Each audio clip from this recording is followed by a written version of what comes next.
So I want to welcome everyone. I want to thank you for the most remarkable tefillah that we had today. Um, so much love from HaKadosh Baruch Hu. I want to thank this whole group for coming on. We were over 170 women davening together. So for Am Yisrael, thank you so much. And for all of you who didn't know, we actually received the recording of Sapir saying 27, and we were listening to the recording, and we were able to say it twice with her, 171 women. So that's a mamish big schus. I also want to thank Charlie because I only sent him the flyer this morning, and he was so gracious, anyways, to come on for us today. And we have tremendous akara satov. So thank you so much, Charlie Harary, for doing this. You are an incredible inspiration for all of us, and you bring us to higher levels. So with that, we are all very familiar with Charlie Harary. He is somebody that we have all been exposed to at some point in our journey of growing in Yiddishkeit, may it be from birth or Balchuvas or beginning or whatever it is. Charlie has always been a part of our growth. And his authenticity and his dvekus is so felt when he speaks, his love of Hashem and his love for Am Yisrael. So with that, I want to really, with so much hakara satov, present Charlie. Thank you so much, Charlie. Thank you. Thank you for the sliss and the opportunity. And thank you for the tefillahs. Those who are, Rabbi Leave my rabbi when he needs tikkun klalis, and you guys deliver so many of them. So we really appreciate it. I don't know what he does in his holiness with the avoda that he does with it, but knowing that this chevra here is the soldiers of tefillah is really special. So keep it up and stay strong. And every clash on these different brigades doing different things, and so knowing that there's a tefillah brigade here of Nashim Tzidkanias that shake the heavens every morning is it's cool to have. It's like when the prime minister needs like the commandos to go to like Afghanistan or something, he calls in like the Navy SEALs. When like the rabbi's like, I need 1,000. I'm like, what do I do? I call our Navy SEALs. They're just different weapons. So thank you. So I want to share with you an idea we can think about maybe this week. It came from the conversations I've had with Rabbi Levi on this period of time. It's a very interesting period of time because it's a little bit of a pump fake. And if you look closely at what's happening, it may not appear on the surface to be what we want, but once we go through it, we realize it's exactly what we want. So Rosh Hashanah comes. Rosh Hashanah is a day called Yom Hadin. And we've learned that the three Sfarim that are open, we know that the world is trembling before Hashem. For the Ashkenazim, you say Nusana Tokef, Hihu Oyam V'Noira. For the Sfardim, you get it during Zechronos and Chazoros Hashatz. You get it there a little bit. Ezel L'cherev, Ezel L'rav, Ezel L'sova. It's a big day. Kadosh Baruch Hu is deciding the fate of the world on that day. Now, usually when you're the ultimate judge, you can pretty much paskin very quickly. You go to a Gadol Hadar and ask him, is the fork kosher? It fell into the wrong pot. He's like, yes or no. Now, the Kodesh Baruch Hu doesn't need 2 days of deliberation. He needs a nanosecond, which is not even, obviously, but he doesn't. Hayoter yachad libam hamevin es kol ma'asehem. The Kodesh Baruch Hu doesn't need a lot of time for this. And we have 2 days of Rosh Hashanah, and then it's only the beginning. We got a full week of a serious Mechuva, and then the final ruling, which is through Yom Kippur and Hashem Elokim, and then by the way we say Hoshana Rabbah, and then by the Chassidim they say Tel Chanukah. Like, what's going on? Like, he's the Dayan MS. Like, the Kodesh Baruch Hu's got this. Rosh Hashanah should be like a second. But it goes one step further, which is if you look through the tefillahs of Rosh Hashanah, you will see that there's no mention of any level of I'm sorry. Right? You know this. Yom Kippur has I'm sorry. It's the end of the judgment. But as you tell your children, why don't you start preparing for the final during the year? Like, it'd be nice if you did your homework, and then when you got to the end of the year, you wouldn't have to cram it one night. That seems to be straight up logic. So, like, wait, we're finally saying I'm sorry, like Vidu Gadol and all the Viduis and all that stuff by Yom Kippur. That doesn't make sense. We should have be if the trial is beginning on Rosh Hashanah, then we should be doing that on day one.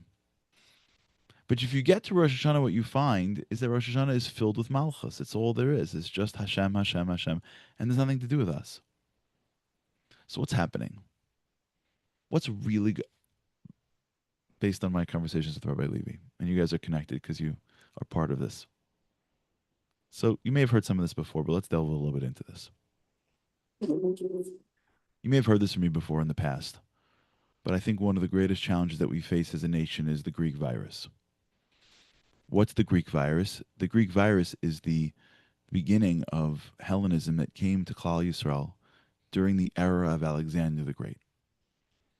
The beginning, Klal Yisrael had a tzaddik named Shimon HaTzaddik.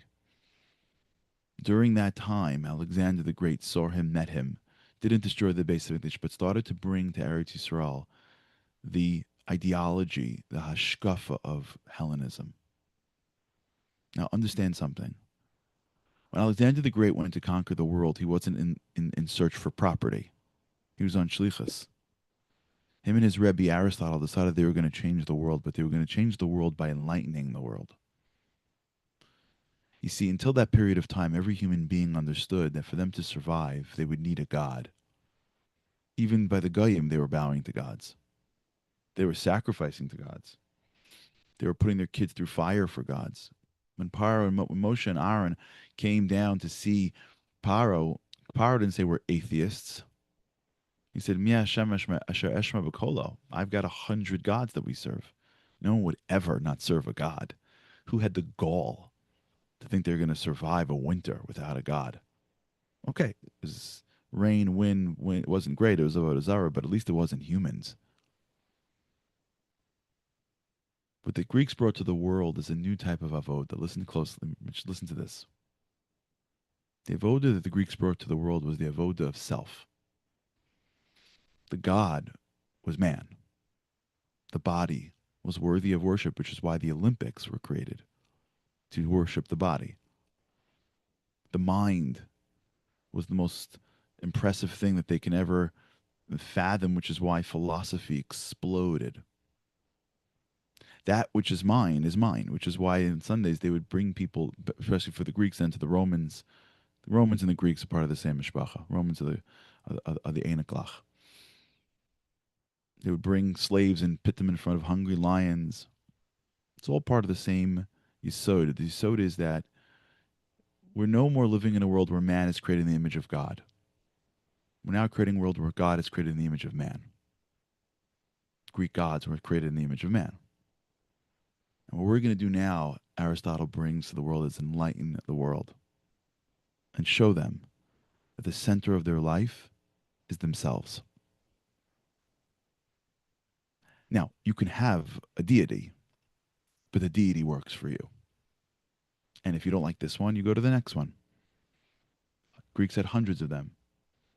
Romans had thousands of them. And when you have thousands of options, you walk down the street, and there's 15 different stores to choose from. You're the one in control. Because you're window shopping, and everyone's trying to play to you because you're the center, you're the customer. In the world of Greece, you're in the center of the world. Choose. Pick a god. Get what you want. But it all comes down. There's nothing else. In fact, it's interesting. You know, we say, Vaychal hashamayim va'aretz v'chol tziva'am. Vaychal Elokim bayom hashvi'i. Do you know that when they translated this Torah into Greek by the Septuagint, they made a bunch of mistakes. The Gemara says one of the mistakes they wrote was Vaychal Elokim bayom hashishi. They made a mistake on purpose. Why? That's, by the way, where the day of rest comes from. It's not really our stuff. We don't believe Shabbos is the day of rest.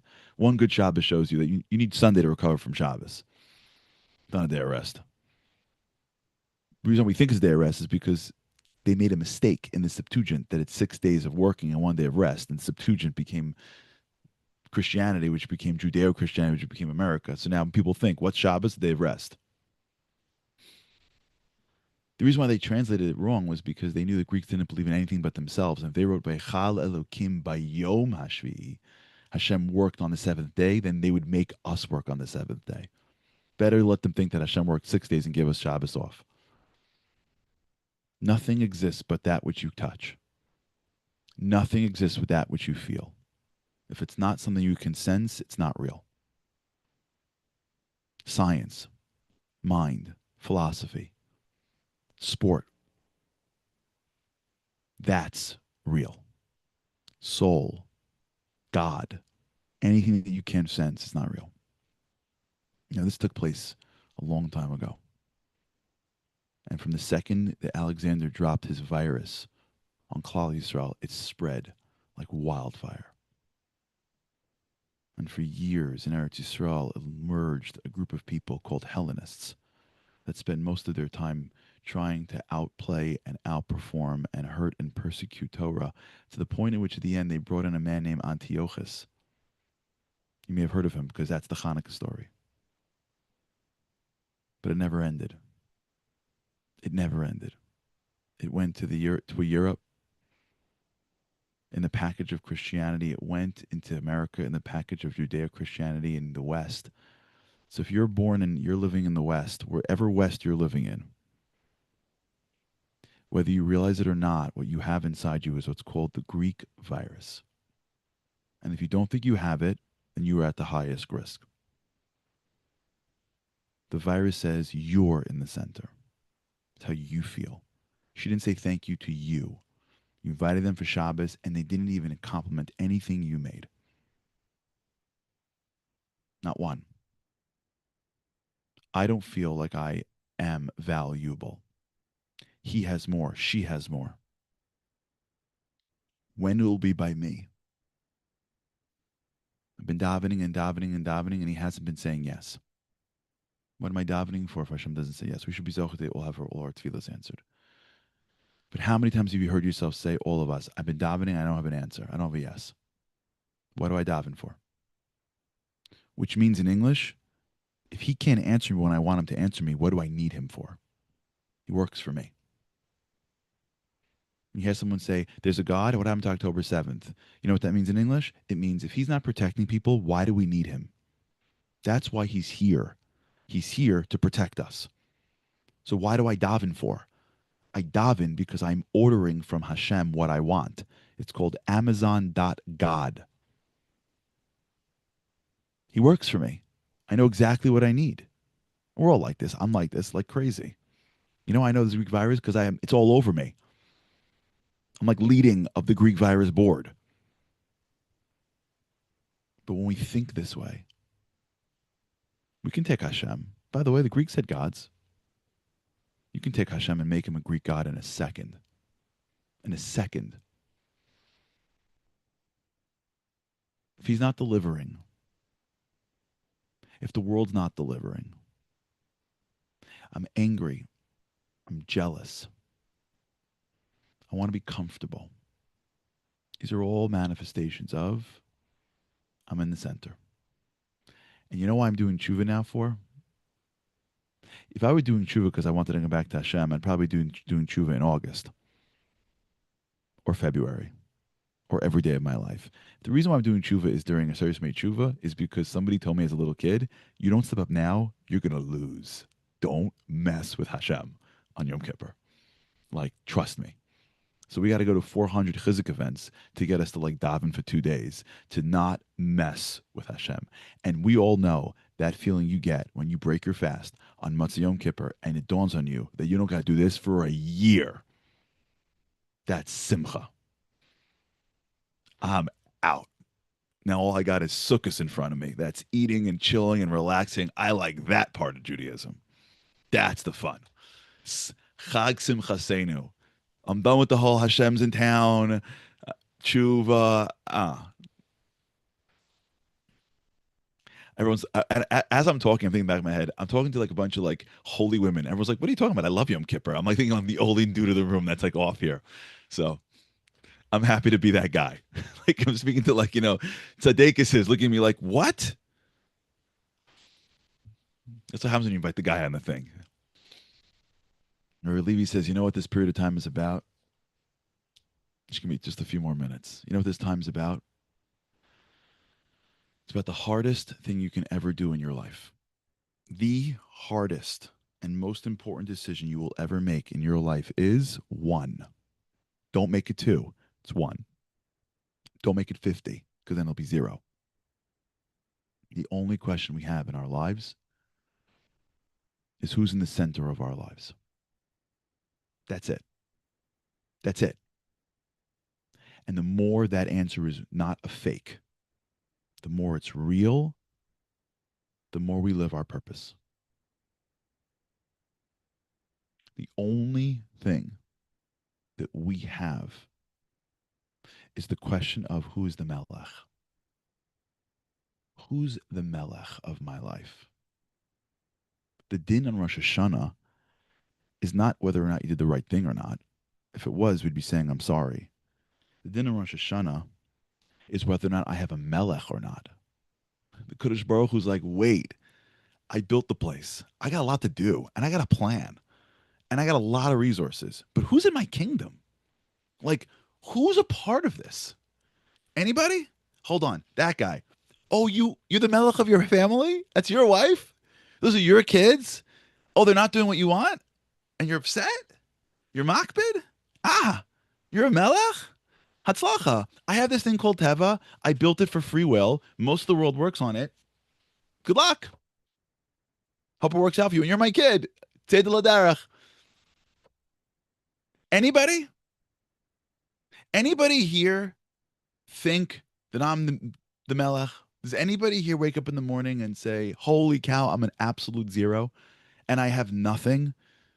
And my body is because of him, and my brain is because of him, and the thoughts are because of him, and everything in my life is because Hashem wakes me up every morning and bestows upon me his or. And if it ever, God forbid, would change an iota, I'd have nothing and am nothing. I don't have anything. All I have is my rutzon, and I don't even have that. He makes it believe. He makes believe. I believe he says to me, he makes believe you have a rutzon, so that you can at least have schar, so that you can feel like you're somebody, so you can come to the Kodesh Baruch Hu in a relationship that's real. Ma yesh lecha? You're davening for your kids? Who gave you those kids? Those are my kids. Those aren't your kids. I lent them to you for a couple of years. Please don't mess them up. That's not. You think that's your family? You think that's your family? You kidding me? That's my money that you spent to buy the food. No, that's my money. I gave it to you. Oh, you're the king? Nice. Good luck. Because today's the day of the king. And I only invite the people to the palace that actually believe that I'm the king. So Chazal, in their infinite wisdom, says, you know what? Let's not do confessions. You know what confessions start with? They start with I. And let's get away from I, because we love the word I. For a day, let's spend the whole time talking about Hashem. Melech HaKol Olam Kulo. And let's get to Shemona Esrei and the first bracha we're going to talk about. The bracha that you're going to hold on to the whole week. We're going to talk what we really want in life. You know what you should really want in life? V'yeda kol pa'al ki ata pa'alto. You should want everyone to follow Hashem. V'yavin kol yitzur ki ata ki yitzarto. That's what we should want in life. That should be our number one and only goal. V'yomer kol asher neshama be'apo. Everyone who breathes, Hashem Elokei Yisrael, Malach u'malchus, only the Eibishter. I bow before my King. All I am, and all I have, and all I ever will have, and all I ever will be, if I'm lucky, is an Eved Neman of the King. And the greatest man to walk the face of this earth was given the title of Eved Neman, Moshe Rabbeinu. Nothing is more sweeter than being an Eved Neman of the King, I believe he tells me. That's the din of Rosh Hashanah. So when things go wrong during the week, the Kodesh Baruch Hu is watching. Who runs your life? Who do you serve? Because if you serve the king and I put you in this community or that community, or I sent you to paratroop here or paratroop here, you're not going to get upset at me because you serve the king. But if you serve the king and I send you this thing and that thing and this thing and that thing, everything should be healthy and well. When I send you stuff that bothers you, why does it bother you for? Because you like it your way? But I thought I'm the king. Maybe there's a tikkun that you just went through that your neshama just got cleaned by. Maybe the Yisurim that you were supposed to have, I'm going to break up into tiny little pebbles so you don't have to ever feel it. I'm going to throw you little dots. Nobody says thank you. Or whatever. I'm not going to take people's pebbles. Everyone has their own stuff. Hashem should make all of our pebbles sweet. No one should ever suffer. Every little pebble, every little thing, everything that goes on, the question is always, who's in the middle? Who's the melech? And on Rosh Hashanah, the Kodesh Baruch Hu comes in and says, who's the melech, everybody? And we look up and go, you. And he goes, okay. If you think so, I'd love to have you for another year. You are my children. But we're not perfect. It's like, I know. I've been watching the whole year. It's okay. I made you this way. And by the way, you have this thing called Sahara, and he's dominating. But he's dominant. And it's a hard world. And last I checked, you're living literally in Greece. So, like, let's just start with the basics. Who's your king? Why are you here for? And on Rosh Hashanah, we make a decision. Hamelech HaKadosh. And the Kodesh Baruch Hu comes and says, okay, you're humans. Let's work this together. And we have this incredible gift called a Aseret Yimei Tshuva. And if you notice something in Aseret Yimei Tshuva, in Aseret Yimei Tshuva, there's a couple things that we do. I'm not sure if you say slichos, we say slichos. But in Shemona Esrei, we have one, for the Ashkenazim, there's one change. There's a bunch of changes. We add a whole bunch of things in. Fine. But there's one change for the Ashkenazim. Sfaradim have two, but not for now. There's one change by the Ashkenazim that if you get this wrong, you go back. You know what that is? Hamelech HaKadosh. That's the reminder that there was a Rosh Hashanah. But not in Rosh Hashanah. It's easy to be a Rosh Hashanah dick when you're listening to a shofar in shul. Can you be Rosh Hashanah on a Monday morning? Can you be Rosh Hashanah on a regular day? Can you be Rosh Hashanah in your regular life? Notice, Aseret Yimei Tshuva is every single day of the week. It's 10 days. First two, last three. 7. That means you're going to get a chance. A Monday, a Tuesday, a Wednesday, a Thursday, a Friday. Every day of the week you will get a chance to go through your regular life. But remind yourself, HaMelech HaKadosh. There's a Melech. I forgot. It was Rosh Hashanah just a minute ago, and I already forgot.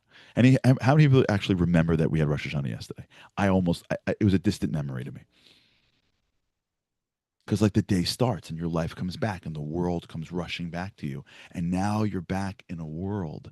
And Hashem says, no, you don't get it. It's not about your one day inspiration. It's about conditioning yourself to be a different person. And if you could spend a week reminding yourself when you daven, Hamelech HaKadosh, and you every day micro change, micro malchus. I'm about to get upset. Hashem's the Melech. I'm about to be this. Hashem's the Melech. I'm about to say, Hashem's the Melech. And if I could throughout my day be Mamlech Hashem over the small aspects of my day, not the big shofar, the Tuesday, the Thursday, the regular Shabbos, the Motzei Shabbos, the Sunday, if I can look at my life and be Mamlech Hashem, every single moment in the mundane, what will happen is I will start to realize that I haven't been as on as I thought. And I will start to realize over a week, I want to be Mamlech Hashem more. He is my king. I want him to be my king. I don't want to have him as a Greek god. I want him to have him as a real God. I want to serve him. I don't want him to serve me. And it's going to take me a week of quiet moments in regular life to remind myself of that. But I have so many Melech HaKadoshes throughout a week of a normal life that I can bring the entire Rosh Hashanah into my daily life and see it play out and realize after a week, this is what I want. And Hashem says, perfect. Now come to the laundry machine because your clothes are dirty. And now you're a princess. Let me give you royal garb. It's called Yom Kippur. It's a day of Kippurim. It's not a day of din. You spent the whole week trying to find me. That's the din. Now I need you because your clothing is commoner clothing. Come inside. I have princess clothing for you. You're at the royal ball. It's not. It's pasnish to wear clothing that you're going to wear in the village. Put on the gown. And you walk into Yom Kippur, and it's a laundry machine of love and cleaning and cleansing. And it's the mikvah that Rabbi Kiva says that cleans us because you know who gets cleaned? A regular Jew that's broken, that sins, that's thrown, but woke up on Rosh Hashanah and said, "You're the Melech," and then took a week of their life and schwitzed the Melech, held their mouth back. Tried to say Gamzul Tova when it didn't feel like Gamzul Tova. Tried to down with Kavana when there's 40 things going on. Because what's the point? The Malach is in front of me. It's going to all figure out in a second. Try to schwitz and to get a little bit more of Malchus into their week. And Hashem is watching and going, you know why you can't get closer to me? It's because you have so much dirt on you. It's hard. Don't worry about it. Keep on pushing. The goal is a week of HaMelech HaKadosh, every nook and cranny. Find the Melech in your life. Oh, we have a week. My kas, my gaiva, my kina, being happy for people, davening by closing my eyes and having concentration because nothing's going to happen if I just focus on the words for a few minutes. He's in control anyways. It's his. And then Yom Kippur comes. And Hashem looks at us schwitzing. And he goes, okay, come. You got it. Just say it and I'll clean it. Just tell me where it is. I'll clean it. And Yom Kippur comes in, Hashem just cleans us. And we come out and now we're clean. And Hashem says, now it's time to really come home. It's called a sukkah. My bracha to us, my tefillah to us, is that we're bizocha to actually have a melech. He's waiting for us. Why? I have no idea. Why would Hashem care about us? We don't know.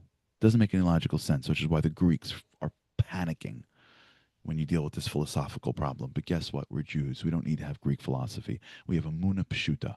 You know why he loves us? Because he says he loves us. We're Makabalet because we're Jews. And the reason why we are who we are is because we have a Melech. And nothing in our lives is more important than that. And if we try, and this is all from the Rabbi Levi, so anything you hear here, give it to him. And we try, and we try for a week to put it into our lives. And if we do, we get cleaned and we go home. My bracha is that you should see yourself as the princess that you are. Stolz. You're a yid. And when you see that Hashem is your melech, and we're willing to bow to him every day of our lives, we become royalty. And there's nothing more chashuv than being part of Hashem's royalty. Okay, Hatzlacha. Back to you. I'll see you by Mashiach. Don't forget to invite me, okay? 1 second. 1 second. That was amazing. That was amazing. And I don't know if you have a few minutes to open it up for questions.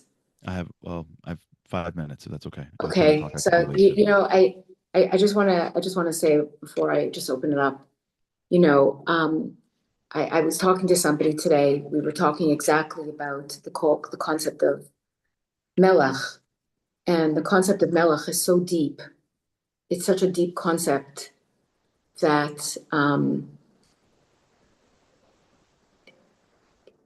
it has to be infused. It's about, to some extent, in that simplicity of knowing that there is only the Melech. There's nothing else but the Melech. Yep. And therefore, everything we see and everything we're part of, every institution, every single thing, is if we would be in that Melech, then everything would be completely different. We would see the neshama, we would see each other's neshamas. We wouldn't see the expectation. We would see the beauty of the neshama that is a part of Hashem. Yep. As Robert Kluger says, Klum chaser b'veis hamelech. Nothing is missing when you're in Hashem's house. Right. And so we try to get it on our own, as opposed to letting it just. But you know what it also is, I think when we all davened for a tremendous amount of clarity this year, real clarity, clarity of truth, but also our Ratzon, Charlie, wants to be in that place. But it's almost, we need Hashem's help to get there. Yep. It's like, Hashem, we just want to make you king. We just want to be everything you want us to be. We just need your help in bringing us to that level, because it's exactly what you said. We are in the culture of Greece. Yep, exactly. Does anybody quickly have a question before we allow Charlie to get off? Okay, thank you. Oh, Thank you, Carol, you have a question? So I can't figure out how to put my camera. What if Shabbos is not supposed to be translated as rest? What is it supposed to be translated as? I didn't hear that. She said to you, if Shabbos is not supposed to be the day of rest, then what is the soul? Shabbos is the day in which the Kodesh Baruch Hu adds the or that's bigger, that allows us to have a greater connection to Him, and that throughout the week, in order to get the or of connection, you have to work. On Shabbos, Yidafka can't work. It's a day of neshama. It's me'ein olam haba, and our ability to restrain from working opens us up to the or and shows the world that the Kodesh Baruch Hu runs the world by us resisting. So it's not because Hashem needed to rest. It's a day of soul. Vayichal Elokim bayom hashvi'i. He worked. He just didn't do physical work. Bo Shabbos, bo Menucha, He put in the ruchnius into the world. 6 days a week Hashem built the Gashmias, and 1 day of the week Hashem built the ruchnius. So that the day of Shabbos is a day of ruchni. It's not a day of rest. It's not a day of off. The goal of Shabbos isn't to rest my weary body so that I'm stronger during the week. The goal of Shabbos is to tap into my neshama. The tzaddikim wouldn't sleep on Shabbos, right? Shabbos is a day of leaning into your neshama. It became a day of rest because that was the Greek way of just, you have a body. I get it. So now you rest so that you're stronger on Sunday. That made sense. But for Klal Yisrael, it's like, what? The whole goal, everything is building to Shabbos. Everything that we do is building towards a world of Kula Ruchni. So Shabbos is not a day of rest, it's a day of soul. Which is why we do all that we do. Right before you leave, why do you think that Hashem took a guy like Charlie Kirk to bring out the concept of Shabbos to the world? I have to pass on that one. Okay. I don't think he's bringing out Shabbos to the world. You don't think so? To the Gentiles. I'm not talking about to the Jews. You don't feel it? No. Shabbos means you can't do malacha.